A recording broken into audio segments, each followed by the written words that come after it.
Hello, hello. We're just admitting everybody. Good to see your faces as you're connecting in. Great to be with you. I say this morning because it's literally right on 12 now. Just clicked over.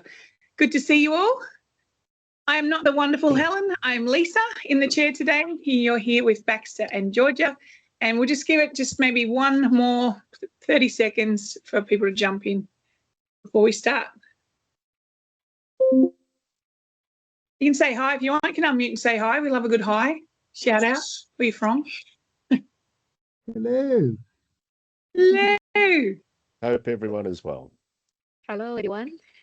Months and months of work of actually years actually. So yeah. Someone's telling us all their secrets. Thank you so much. Always love that. I love a little oopsie. All right. Shall we get started? We'll just admit more as they come in. Welcome to today's mentoring session. I'm Lisa. I'm here with Baxter and Georgia, and we're representing Helen today. It takes three of us to do that. But welcome to today's call. We are talking with iWS by Deel, and we have also got Kevin Lacey on the call from Santuro. And we're covering off on a really great topic, the margin trap, why busy doesn't mean profitable. I think in this day and age, we are all very busy, but that's not always the right thing to be doing. So I'm going to just hand it straight over so we can get the most out of this mentoring session together. And over to you, Paul. Welcome. Thanks, Lisa, and thanks to the team for putting today's webinar together. As Lisa mentioned, today we're going to be discussing margin trap and really focus on COGS and labour, where margin erosion is very common. As way of introduction, for those who aren't aware of iWS, we've been in the franchise industry for well over 17 years now, and our services include rostering, payroll, bookkeeping, and financial reporting. Some of our clients include Red Rooster, Porto, Eljana, Nike, and Santuro. We work with franchisee P&Ls all day, every day, and it's fair to say that we see a mixed bag of franchise business acumen along the way.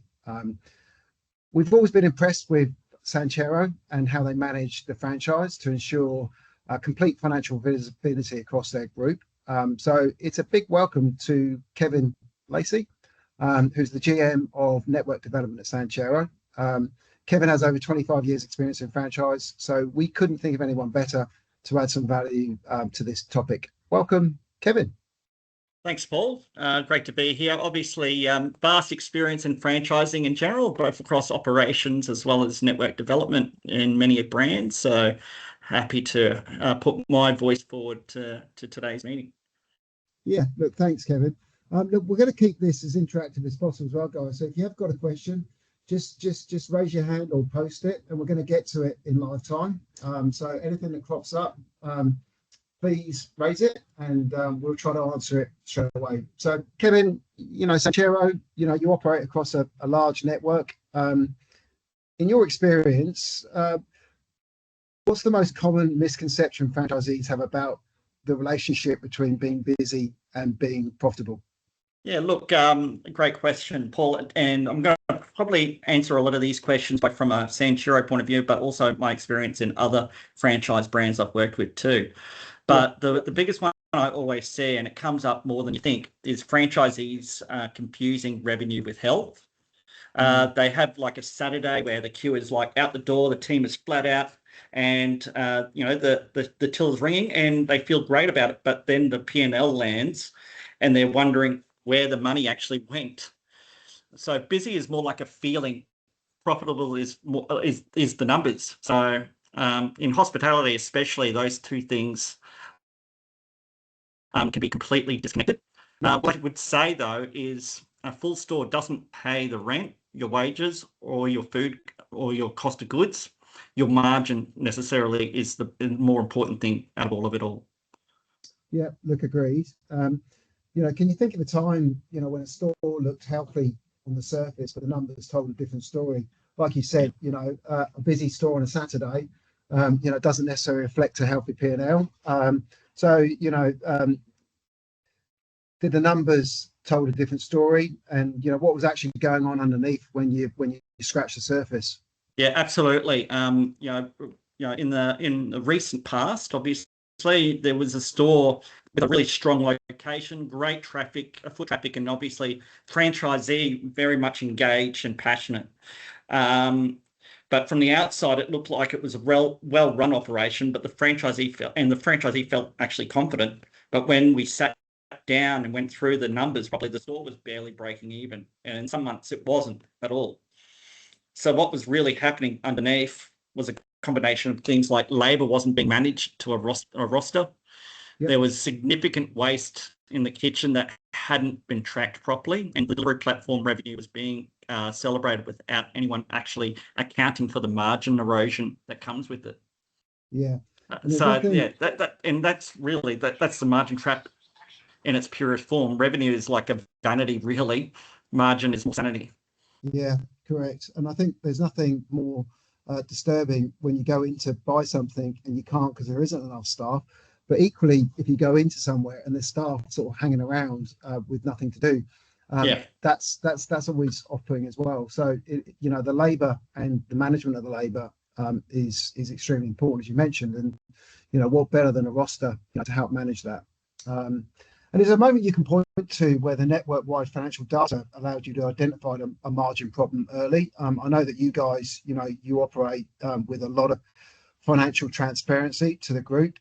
So, could you point to where, before it came a crisis for our franchisees, you guys worked on it to make sure it wasn't a long-term problem?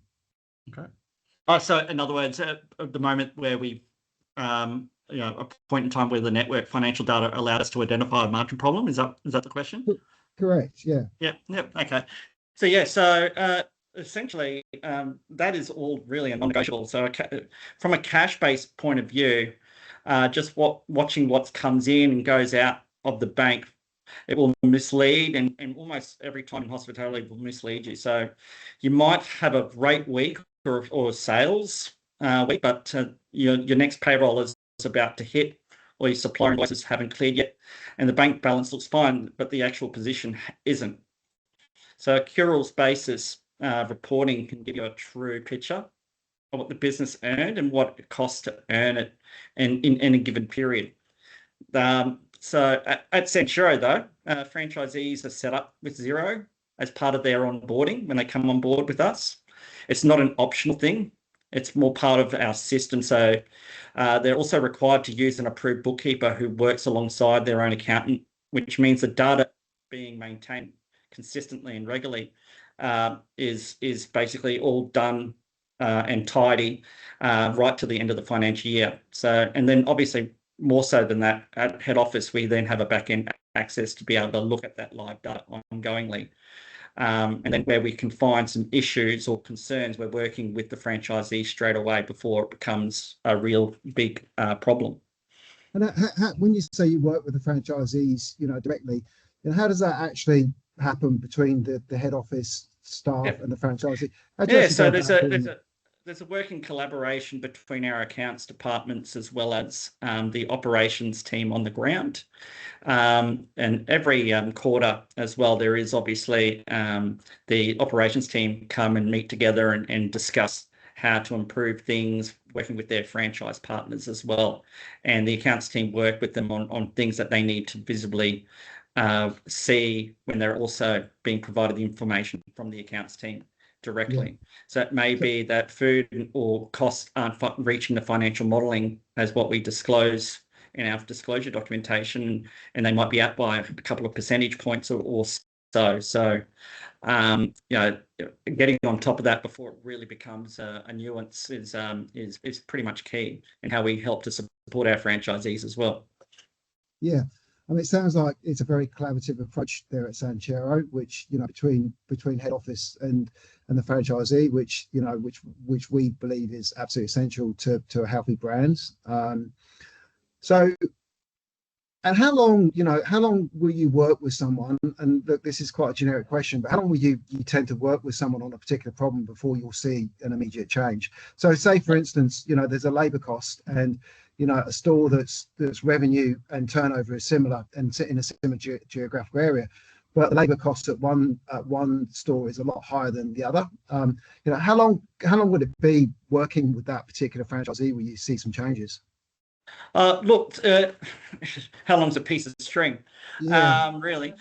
So with our franchise partners, obviously when something like that happens, our accounts team are doing at least quarterly checks on all the businesses irrespective, but there's always a percentage that we're focusing on and ensuring that we're providing additional support to, especially in the beginning times of new yeah, franchisees.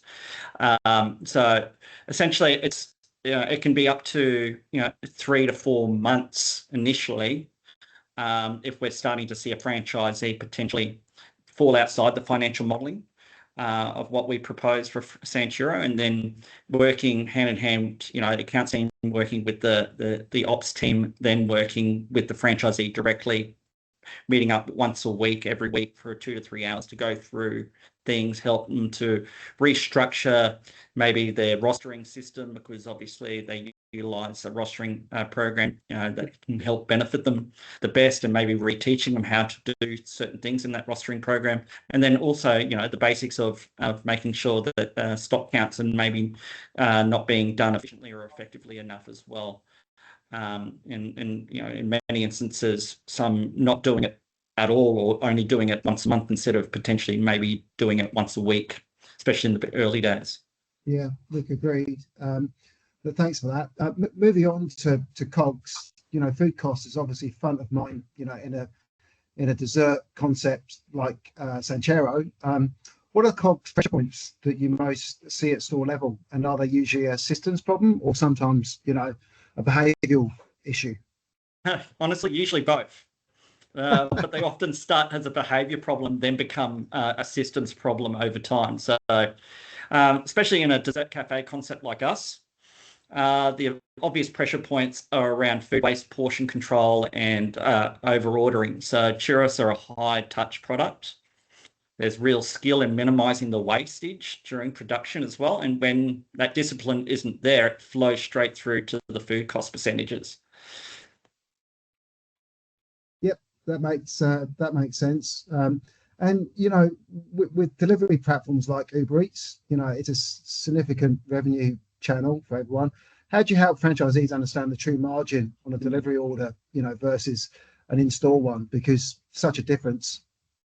Yeah, so this one's a really important one because essentially a delivery order might look great on the top line, but once you factor in the platform commissions that everybody knows of, which can sit maybe 25-35% depending on the brand and the deal you've got, plus any packaging uplift and the labor involved in fulfilling those orders during peak periods, the net margin on delivery orders can be significantly lower than an in-store transaction. So I always walk franchisees through though a contribution margin comparison though.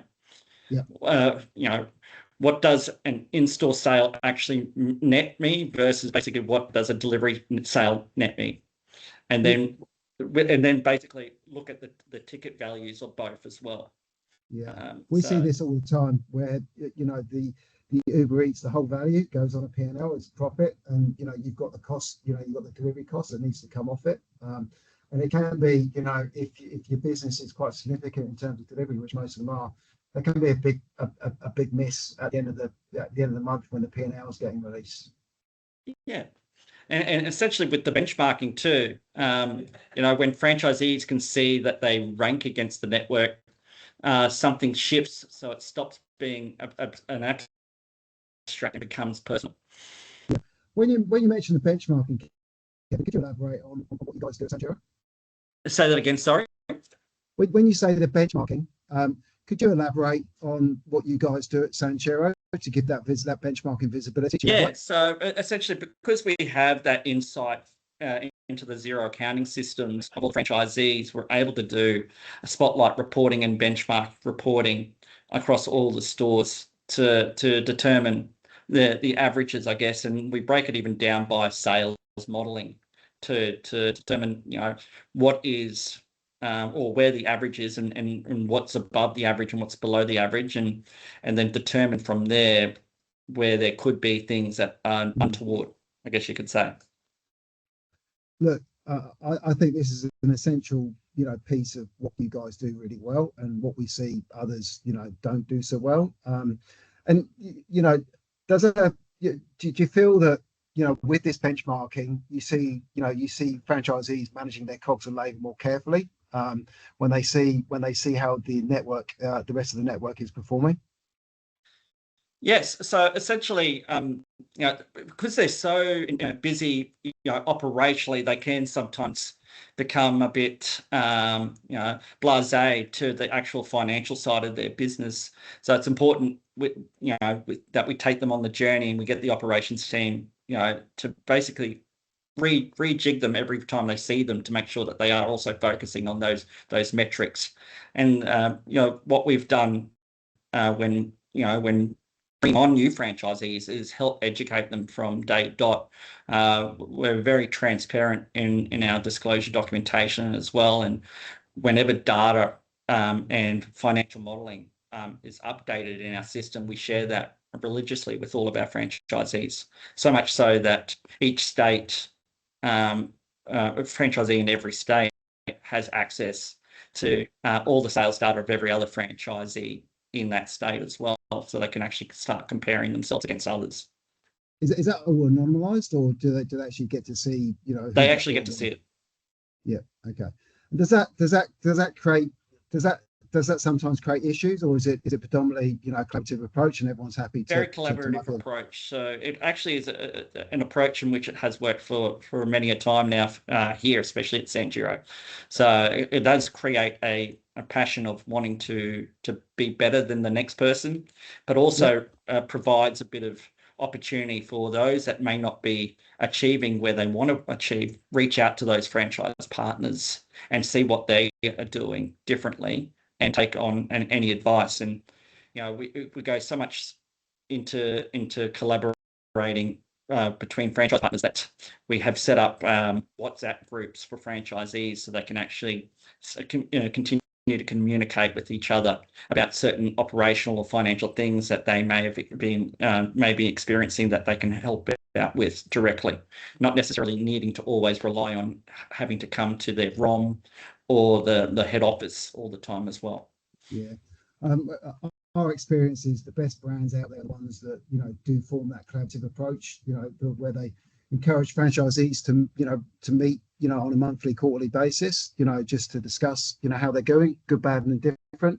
And they're the ones that we really see strive forward and grow their business. And often they're the ones where the keys don't get pushed back to them unexpectedly as well, which is happening more and more in today's market. I might just pause there. Luke, you've got your hand raised. Is there a question that we can assist with? Yeah, so I thought I'd throw a question in. We're privileged to have the great Greg Nathan on this call, so welcome, Greg. He's put a question on the chat, which I might pose to both of you. So the question is, franchisees are often sensitive about keeping customers happy at all costs. Any suggestions on how to help franchisees manage unrealistic or unprofitable customer expectations? For example, customers sitting too long at tables in a food business. Yeah, look, what are your thoughts, Kevin?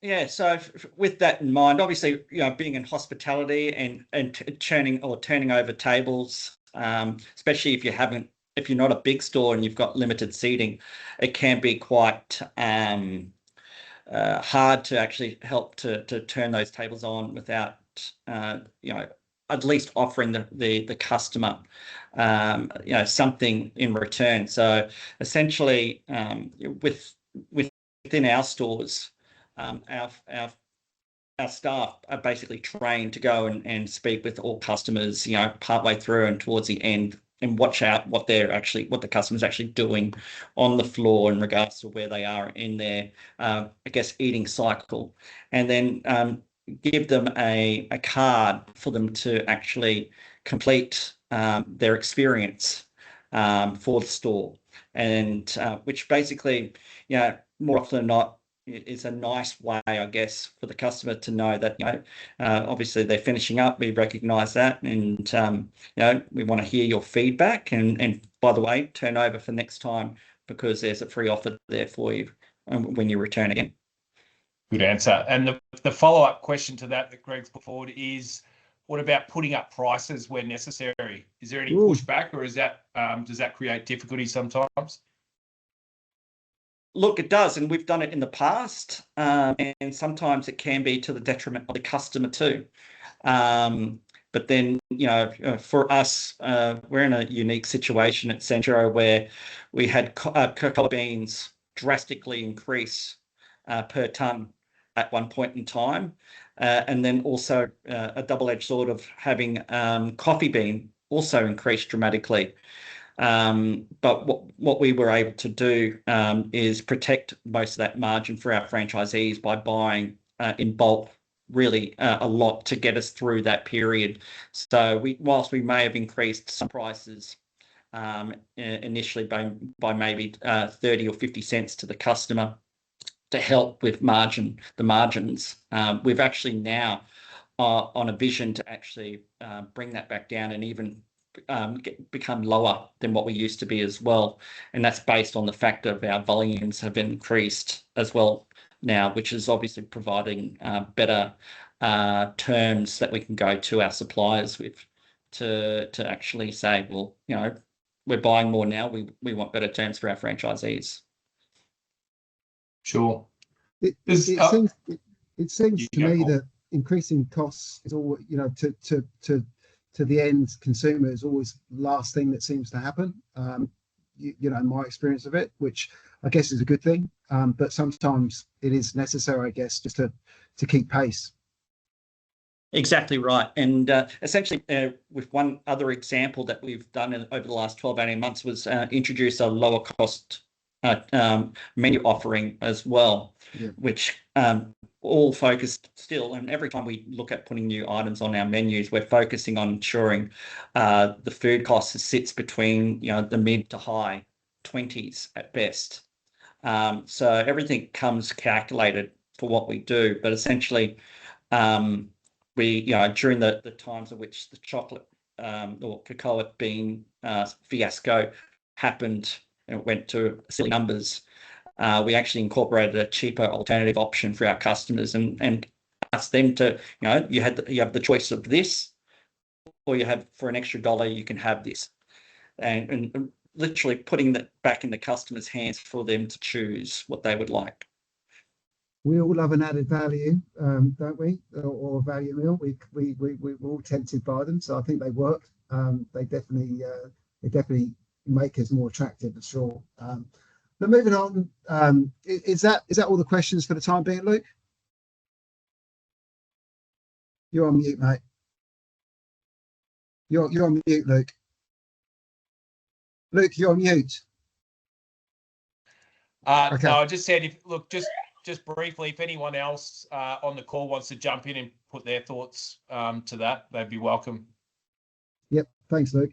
We might move the conversation on to labour and the costs of labour. And look, we all know that within hospitality, labour is notoriously complex. Especially in Australia, the awards, the penalty rates, junior rates, part-time, full-time, you name it.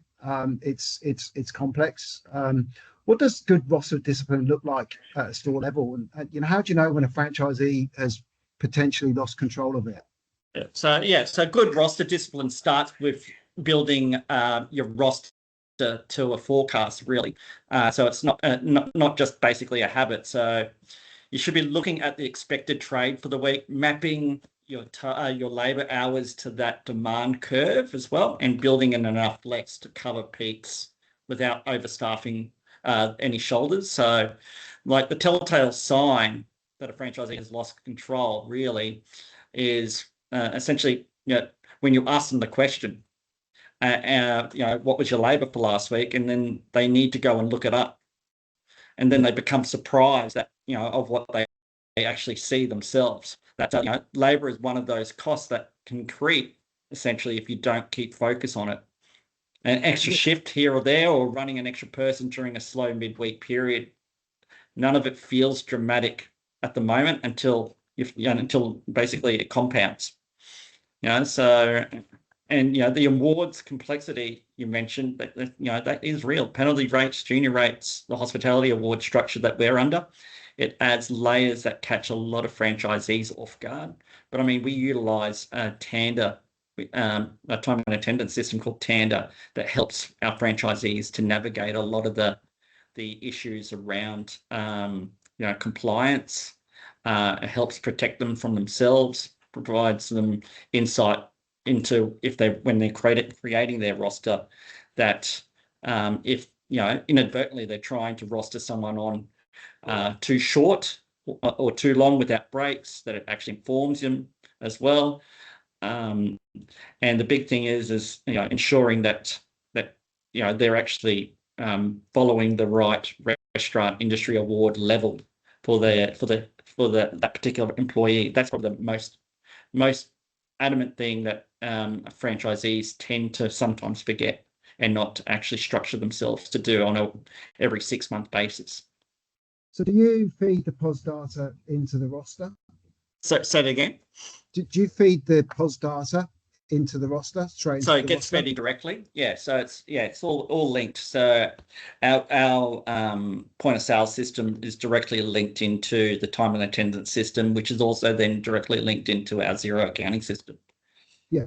So a franchisee, can, for instance, predict their labour on a daily basis. They can go backwards, or to help them predict forwards as well. Typically, a high performing franchisee, how often will they do that? How often will they use that predictive forecasting, that the POS data creates? I mean, they can always override it too, right? And the data is only as good as what is entered. I mean, the sales can be put in directly, in which it is, but essentially, the sales data can only be defined of what's happening in the last 3 or 4 weeks. It doesn't give you a true indication, especially in the first 12 months of a new store, what is going to be happening in the next week or two, what public holidays may be coming up, shopping centre closures, things like that. So it's always important that the franchisee is manually adjusting those types of scenarios, and to ensure that they're not over rostering or not putting on people unnecessarily too. Yeah. And could a Saturday night at Sanchero when it's 25 degrees look a bit different to a Saturday night at Sanchero's when it's 17 degrees? Yes, dramatically different. It's actually quite overwhelming how weather patterns in some of our stores can actually mean that once it's colder, you could get an influx of customers wanting to come in, having churros, hot chocolate, etc., more so than a hot evening. So being able to predict that, in terms of your labour costs on a positive and negative, could make a difference between profit and loss on that particular Correct, night, exactly right. So and it goes back to your earlier question, having bringing in that extra person or two, is it meaningful or not? And it all depends on what's also occurring in the business at that particular time. Yeah. And what's the gap you most commonly see between what a franchisee thinks their labour cost is and what it actually is when you dig into the numbers? Yeah, so franchisees tend to think about labour in terms of a base wage they're paying. They know that what their roster looks like. They can roughly estimate what the week cost to them is in hours. But when you add super, work cover, payroll tax, where applicable, and then obviously penalty rates that have been applied, the actual cost of labour can materially, be a lot higher than just that base figure. Yeah.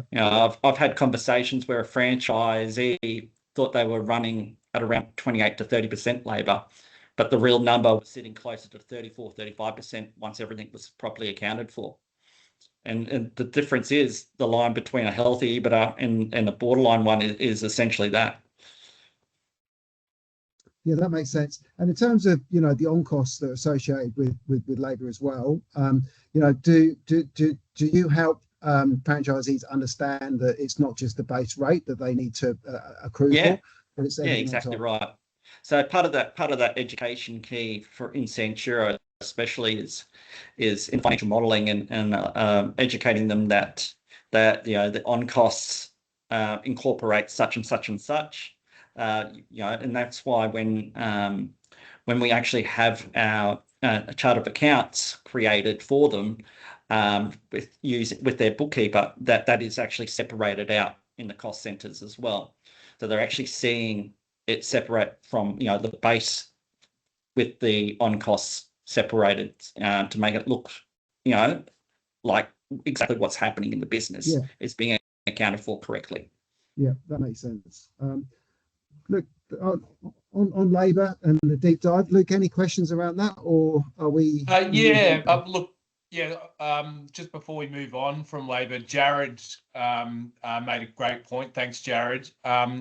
So rostering for the business needs and not the needs of the individual is something that he always reminds his franchise partners, which I think is a very important point. So thanks, Jared. Also, just another follow-up question that I liked from Greg. I hadn't thought of it like this before.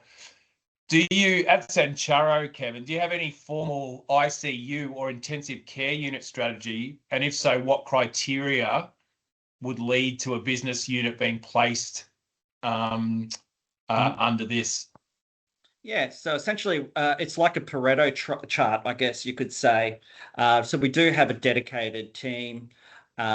There's one individual that focuses mostly on the bottom 10 percentile of franchise partners that may be falling outside the financial modelling, where it be from either a sales, food costs, labour cost perspective.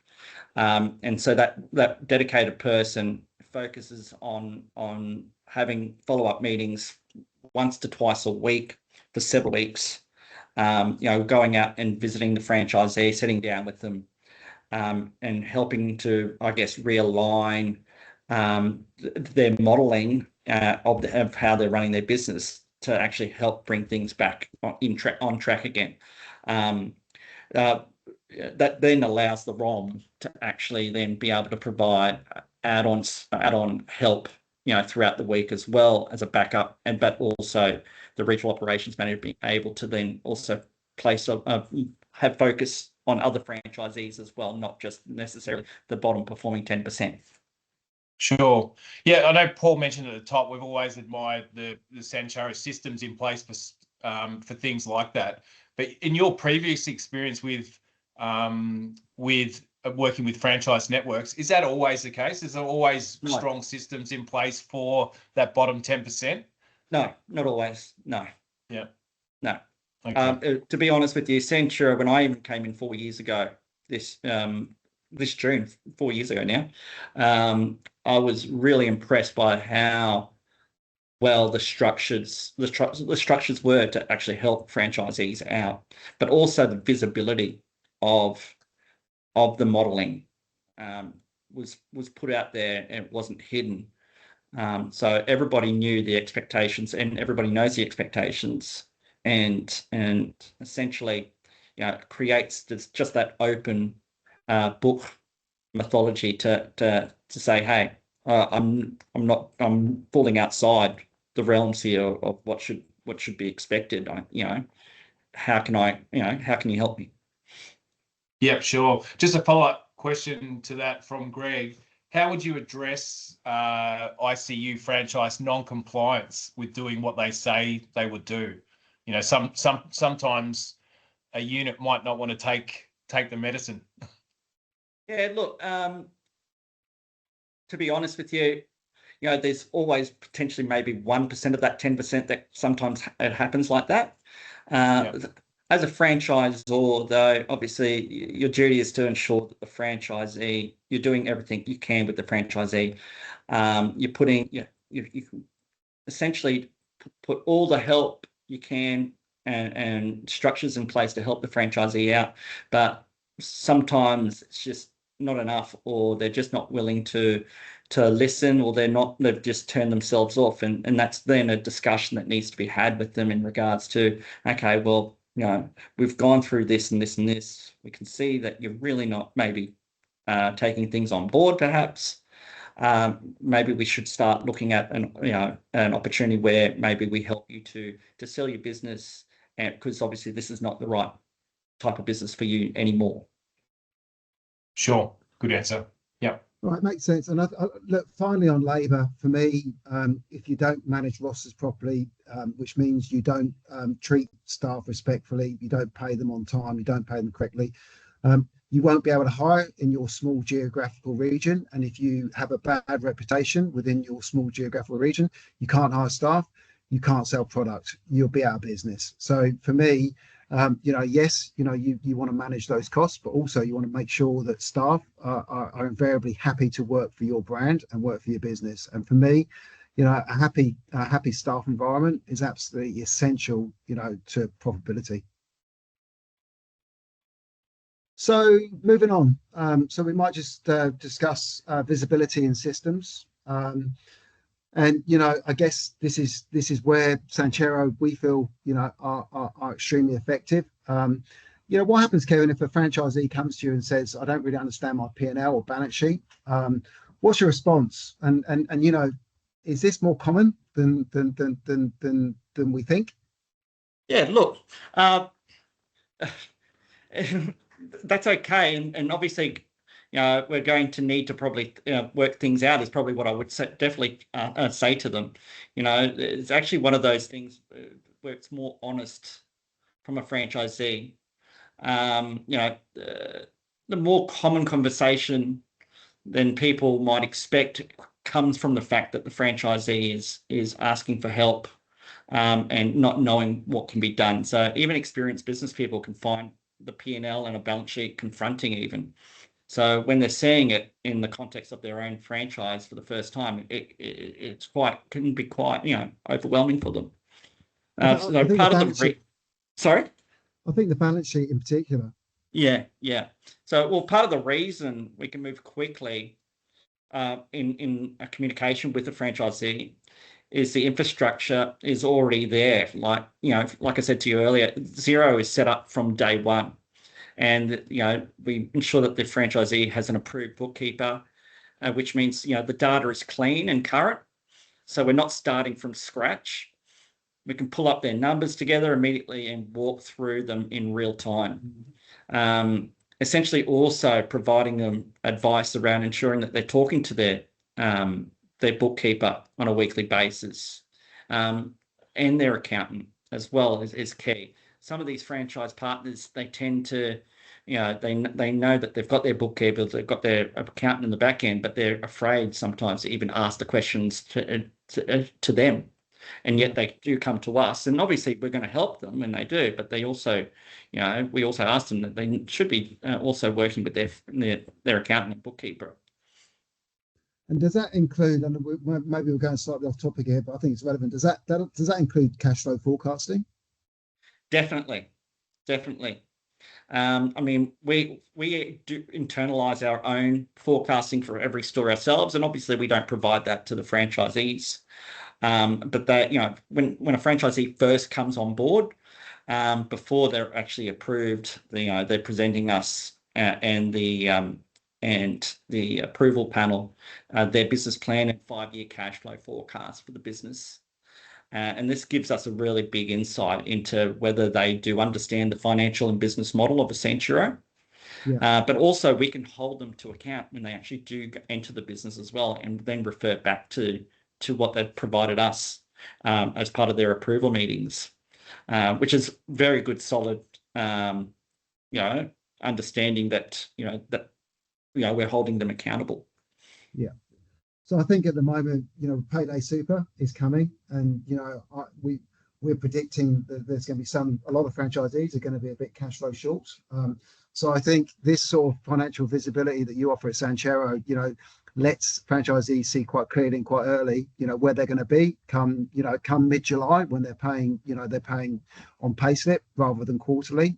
They can see where they're going to be at the end of July, and then they can find some funding, accordingly. Definitely. And what I'd also say is that if a franchisee is embarrassed to admit they don't fully understand their financials, that's probably on us as a franchisor to some extent too, because obviously financial literacy should be built into how we onboard and support them, and not just left to chance as well. 100%. And I think for me, you're dealing with all different types of franchisees. You know, you're dealing with some that have got absolutely no business background or experience at all, to others that have got multi-sites, you know, have been around the game for years and years, and they need limited help, you know, help along the way. So I think, you know, there is definitely, you know, a mixed bag in terms of that business acumen, which we see all the time. So look, thanks, Kevin.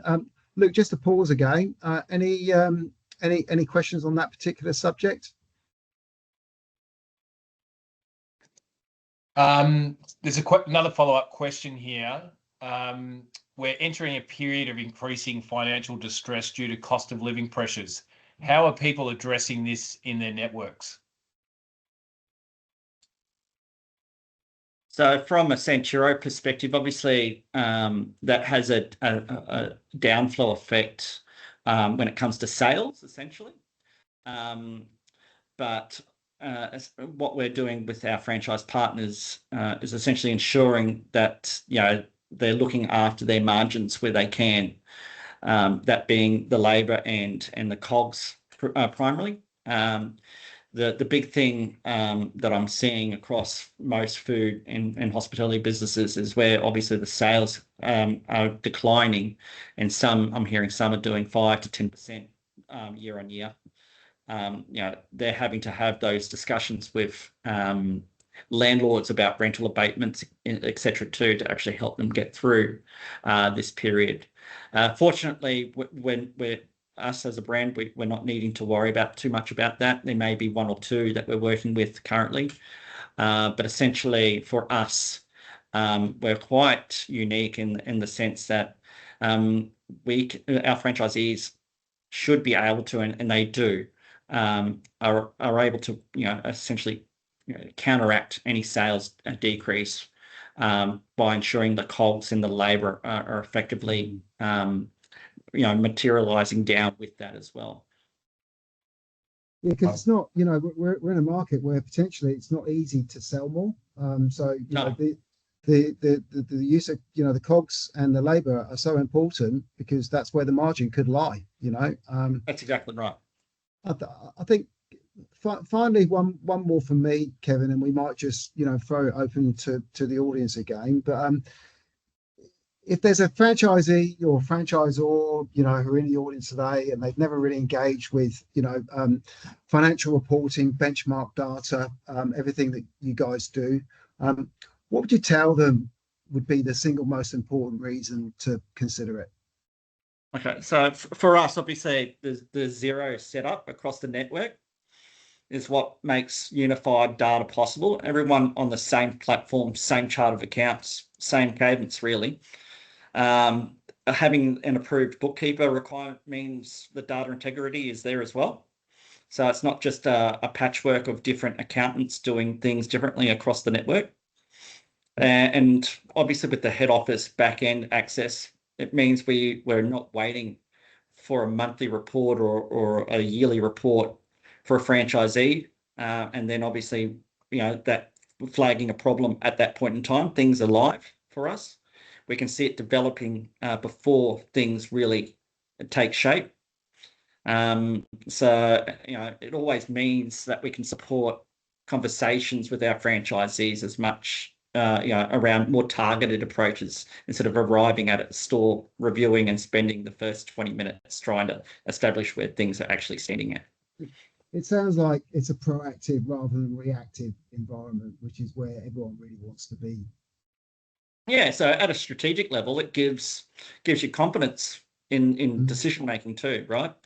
So when you're looking at whether to expand into a new market or open in a particular location, having clean, comparable data from across the network is essentially it's an asset. And so without it, you're making decisions on potentially gut feel. So with it, you're making decisions on evidence. And because you're working on a standard chart of accounts, all this is possible. So you can collate it very easily and quickly for it to be meaningful. Yeah. So ultimately, that you know, having that with the Xero setup, the approved bookkeeper, and our visibility to oversee everything. You know, there's a bit of protection there in place as well. That's great. Look, I think we might just throw it open to the floor now. Lisa, if that's okay with you, just to see if I think we're getting to that time. So any questions, guys? Feel free. Let us know. Anything we can assist with. Always goes quiet around this time. Well, they've got some great people on the line. I'm sure, Jared, you've got some great insights on this in everything you do over there at Rolled. Oh, always, and probably a lot of synergies to what Kevin's doing over at Santuro. You know, we use the Tanda rostering platform. In fact, and we've taken Tanda to a new level, Kev. We're using it for payroll as well. So we've got total transparency and visibility on not only rostering but you know, payroll control. Especially with single touch, the Payday Super coming in. Payday Super, yep. It's an easy setting in the back end of Tanda to activate that. And in fact, we're doing a lot of education sessions now for our franchise partners on that very subject, noting that they've got a double whammy of cash flow pain coming very shortly, where they've got a quarterly payment, super payment to make, plus the very next day go live with Payday Super. So yeah, we've already started down the pathway of more training for them, and more so talking about cash flow early in the piece, just like you sort of identified today. You know, we do that quite frequently. Lots of benchmark data going out, arming our ops team with that information so we can get on top of things really early. Is very important. Exactly. I think honestly, Jared, that sounds great. You know, you seem like you're running a tight ship, but I think ultimately the keys aren't getting handed back as regularly, I'd say, because you're seeing identifying a problem early and you're fixing it. When did you start? If you don't mind me asking, when did you start with the cash flow with Payday Super coming in? When did that conversation, start with the franchisees? Oh, literally Jan Feb this year. In fact, we through the month of March, we already have had a couple of online training sessions to get them ready for it. Our super partners at Host Plus were kind enough to host a couple of webinar sessions, and even with our internal payroll manager, we're getting set up for more training sessions coming. So we want to get ahead of the curve. We don't want to wait to June to wake up and do something. we want to prepare them nice and early. So yeah. Yeah, and that's very proactive, because out in the market, I am also hearing other drastic measures that franchisors may be taking to help their franchisees out, which may not be probably very, very good for the business model sense as well. No, you feel that there'd be quite a few finance companies circling around who might not be best for the industry, I'd say. Yeah. But anyway, yeah. I've seen a message in the chat also, Doug Downer. What are you seeing out there in the industry right now? You're on the forefront all the time, Doug? Oh, he's awake. And I was listening. I guess for us, I'm not on mute. Yeah, you can hear me. For us, we're really working with emerging brands. So it's trying to educate them on best practice and making sure they've got systems set up. It can be challenging because it does add cost, but it's just demonstrating to them the benefits. So I know that, where is he? Paul's been chasing me for a while to try and get some of my emerging guys onto the iWS system, but it's hard to get them to spend the money, Paul. Only about 4 years, Doug. Only 4.